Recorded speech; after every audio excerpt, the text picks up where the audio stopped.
Magandang araw sa inyong lahat mga bro na yan. So meron tayo dito gagawin na isang XRM125. Refresh po ang engine yan. So overhaulin natin yan ano.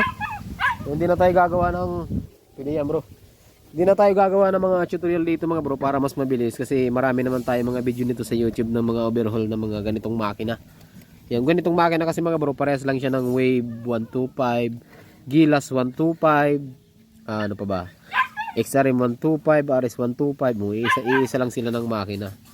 So, madali lang din naman ito mga bro, ano? Ibababa na natin yan. Pero bago natin ibaba, subukan ko muna pandarin kung anong kalagayan nito. Pandarin muna natin. Ayun bro. Wala na push start eh. Ayun no, lubat siya.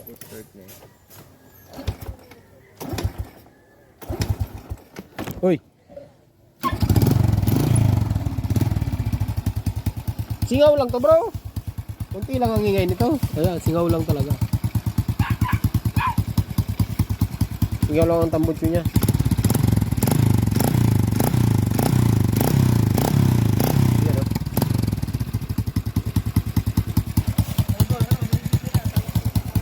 Okay. Yan mga bro ha. So mamaya update ko kayo kapag nababa na natin.